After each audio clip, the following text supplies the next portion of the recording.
నమస్తే జగదీష్ రెడ్డి గారు, మంచుకున్నారా? మస్తు జనాల మీడియా ముందుకు వచ్చి, ఎందుకంటే ప్రజలు తన్ని మూల కూర్చోబెట్టారు కదా, అందుకు. ఏమన్నాడండి పవన్ కళ్యాణ్ గారు?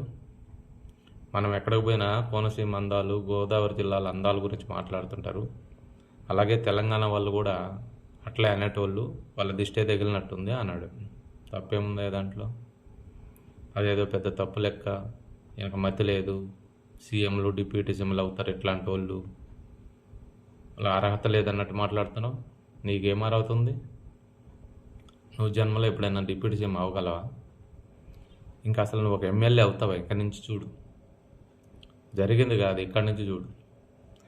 అప్పుడు ఏదో తెలంగాణ ఉద్యమం ఏదో కలిసి వచ్చి మీరు మీ పార్టీ జర అధికారంలోకి వచ్చి మీరు కొంచెం నాయకులు అయ్యారు, కానీ లేదంటే మీకు అసలు నువ్వు ఎవడో కూడా ఎవడికి తెలియదు. తెలంగాణ మొత్తం మీద 25% కూడా నువ్వు ఎవడికి తెలియదు.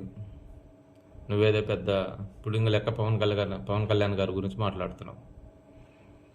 మంది సొమ్ముతో మందు దాగేటోడు నువ్వు, వేల కోట్ల మందికి పంచేటోడు పవన్ కళ్యాణ్ గారు. దేశం మొత్తం పవన్ కళ్యాణ్ గారి వైపు చూస్తుంది. నిన్ను ఎవడు దేకుతాడా? నిన్ను అసలు పట్టించుకునేటోడు ఉన్నాడా? ఏదో 100 మంది ఆంధ్ర వాళ్ళు వచ్చిపోతుంటారు అని మాట్లాడుతున్నావు. నువ్వు రావా ఆంధ్రాకి? ఆంధ్ర వాళ్ళు 100 మంది తెలంగాణకు వచ్చిపోతుంటారు రోజు అని మాట్లాడుతున్నావు. ఓకే, మీరు రారా ఎప్పుడు ఆంధ్రాకి? కేసీఆర్ గారు ఆంధ్ర వాళ్ళ ఓట్ల గురించి ఏం మాట్లాడినాడు చూసినావా? అధికారంలోకి వచ్చేటప్పుడే ఒక మాట, అధికారం అయిన తర్వాత ఒక మాట. అసలు ఆంధ్ర వాళ్ళు అని ఎందుకు వచ్చిందా నీ నోటికి?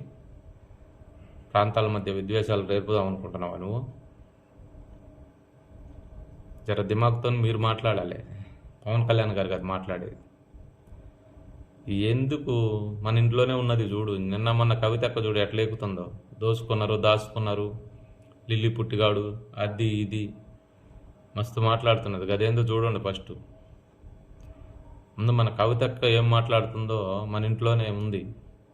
మన కవితక్క ఏం మాట్లాడుతుందో ముందు అక్కకు సమాధానం చెప్పురు టీఆర్ఎస్ పార్టీ వాళ్ళు మొత్తం.